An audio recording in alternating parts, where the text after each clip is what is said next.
Um, Mangani sa Dumaguete karong Agosto 9, ang mga board of directors sa PTSI kon Philippine Tuberculosis Society Inc.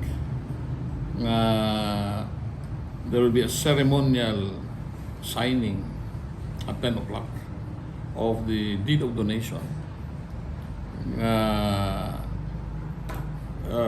pirmahanan sa PTSI board of directors through the president and the city government. Kini mo ay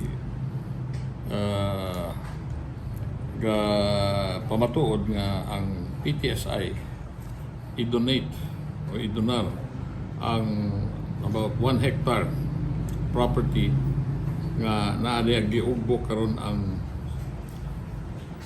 TB Pavilion for the longest time. O ganang area ha, diya sa Talay, maoy atong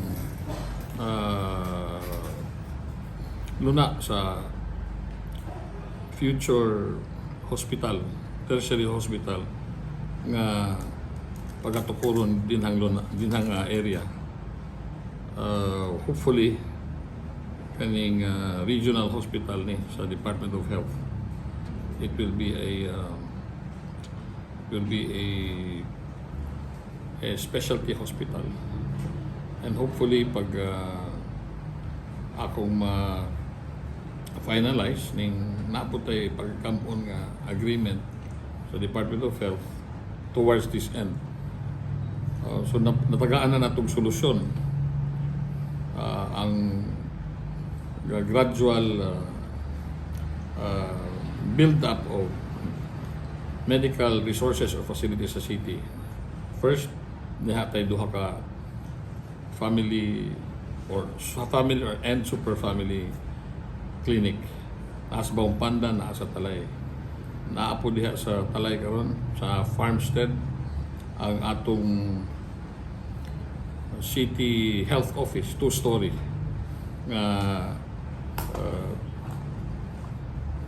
nga diha ang sentro na sa paggamot o pagpatambal sa atong consultations ba sa atong mga kaigsunan dito sa Dumaguete. And the final step is to have our own and even upgraded hospital nga comparable sa mga hospital sa Manila. Di na ta kinahanglan mangutang, hopefully kung ma-finalize nato sa Department of Health.